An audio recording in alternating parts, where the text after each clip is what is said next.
Meet எடுத்து அங்க இருந்து அப்படியே இழுத்துட்டு போயிடுறான். ஆனா இங்க இந்த கிரியேச்சர் என்ன பண்ணுதுன்னா, அந்த திமிரு பிடிச்ச பையன் கையில அந்த தீப்பந்தம் வச்சிருப்பான் இல்லையா, அதை தள்ளி தண்ணிக்குள்ள தள்ளி விட்டுட்டு அவனை வந்து அட்டாக் பண்றதுக்காக ரெடியா இருக்குது. அவனை கீழே தள்ளி விட்டு அவனை போட்டு தள்ளிடலான்ற மாதிரி பாத்துட்டு இருக்கும்போது கரெக்டா இந்த சைடு நம்ம ஹீரோ ஹீரோயின் என்ன பண்ணிடுறாங்கன்னா, ஒரு ஜெனரேட்டர் பாத்துருப்பாங்க இல்லையா, அதை வந்து ஆன் பண்ணிட்டாங்க. அதனால அந்த இடம் ஃபுல்லுமே பாத்தீங்கன்னா லைட் எரிய ஆரம்பிச்சிடுது. சோ அந்த கிரியேச்சருக்கு தான் லைட்னா ஒத்துக்காது இல்லையா, அதனால பயந்து அங்க இருந்து தெரிச்சு ஓடிட சேஃப்டியா அந்த 3 பேரும் தப்பிச்சிட்டாங்க. அதே சமயத்துல இந்த சைடு நம்ம ஹீரோவும் ஹீரோயினும் அதுக்கு பக்கத்துல இருக்கிற இன்னொரு ரூம்குள்ள போறாங்க. அதுக்குள்ள பார்த்தா ஏகப்பட்ட போட்டோஸ் ஒட்டி வச்சிருக்காங்க. அதுவும் இந்த கிரியேச்சர் பத்தி. அது போக நிறைய நோட்ஸ் இருக்குது, ஒரு டைரி இருக்குது. அந்த டைரியோட எண்டிங்ல ஒரு போட்டோ இருக்குது, ஒரு அண்ணனும் தங்கச்சியும் எடுத்துக்கிட்ட போட்டோ. சோ இதெல்லாம் அவங்க கண்டுபிடிச்சிட்டாங்க இல்லையா. சோ இத பத்தி நம்ம மத்தவங்ககிட்டயும் சொல்லலாம், அவங்களையும் சேஃபா அங்க கூட்டிட்டு வரலாம் அப்படின்னு சொல்லிட்டு வேக வேகமா மத்தவங்களை கூப்பிடுறதுக்காக வந்துட்டு இருக்காங்க.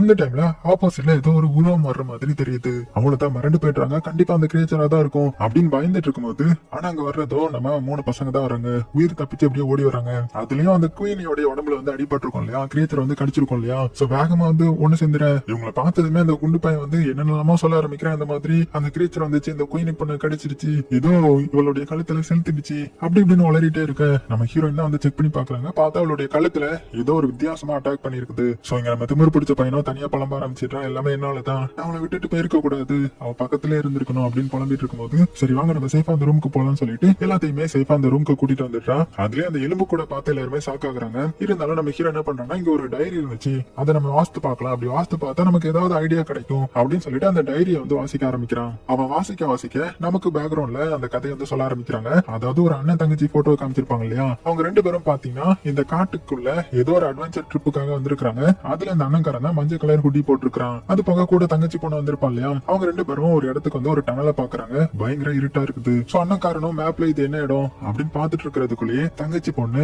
அப்படியே அந்த டனலுக்குள்ள போயிடுறா. இத அண்ணன்காரன் வந்து பாக்கல. அப்படி போனாவா எதையோ பார்த்து பயங்கரமா ஷாக் ஆகுறா, பயங்கரமா கத்தவும் ஆரம்பிச்சிட்டான். இத வெளியில இருந்து கேட்டு அண்ணன்காரன் பயந்து போயிடுறான். ஐயோ டனலுக்குள்ள போயிட்டியா நீ, அது என்ன இடம்னு தெரியாது அப்படின்னு சொல்லிட்டு பக்கத்துல போலான்னு பாக்குறதுக்குள்ளேயே ஏதோ வித்தியாசமான இதை பார்த்து மறந்து போறான். அதுவும் கத்துது. இவனும் பயந்து தலை தெரிக்க காட்டுக்குள்ள ஓட ஆரம்பிக்கிறான். சோ அதுதான் நம்ம ஸ்டார்டிங் சீன்ல பாத்திருப்போம். ஓடி வந்து ஒரு இடத்துல பயங்கரமா உட்காந்து அழ ஆரம்பிச்சிருப்பான். அதுக்கப்புறம் போலீஸும் வந்து இவனை கூப்பிட்டு போயிருந்திருப்பாங்க. பக்கத்துலயே அந்த தங்கச்சி பொண்ணுடைய ஒரு டைரி இருந்திருக்கும். அதை பார்த்து ரொம்பவே ஃபீல் பண்ணியிருப்பான். அப்படியே கட் பண்ணிட்டு ஒரு 50 வருஷத்துக்கு அப்புறம் அதே மாதிரி அந்த அண்ணன்காரனை காமிக்கிறாங்க. இன்னுமே தங்கச்சி பொண்ணை நினைச்சு ரொம்பவே கில்ட்டியா ஃபீல் பண்ணிட்டு இருந்திருப்பான். அந்த கிரியேச்சரை விடக்கூடாது, என்னுடைய தங்கச்சி கொண்ட அந்த கிரியேச்சரை நானே கொலை பண்ணுவேன் அப்படின்னு சொல்லி இத்தனை வருஷமா அந்த கிரியேச்சரை எப்படியாவது போட்டு தள்ளணும்ன்றதுக்காக தான் இந்த கைவிடப்பட்ட டனலுக்குள்ள வந்து இவருக்குன்னு ஒரு ரூம் ரெடி பண்ணி இருந்திருப்பாரு. அதுதான் இந்த ரூம். அந்த ரூமுக்கு வந்து அந்த கிரியேச்சரை பத்தி நிறைய ஸ்டடி பண்ணி இருந்திருப்பாரு. அதுக்கு லைட்ஸ் எல்லாம் ஆகாதுன்னு தெரிஞ்சுதான் அந்த பெரிய போக்கஸ் மாதிரி ஒண்ணு கட்டி இருப்பாங்க இல்லையா, சோ அதையும் வந்து இவர் உருவாக்கி இருப்பாரு. ஆனா அதுக்குள்ளேயே இவர் இப்படி இறந்து போயிட்டாரு போல. சோ இதெல்லாம் மத்தவங்க பார்த்துட்டு ரொம்பவே ஃபீல் பண்றாங்க. சோ அப்ப நம்ம ஹீரோ என்ன சொல்றான்னா, அவர் அவருடைய உயிரையே பணைய வச்சு அந்த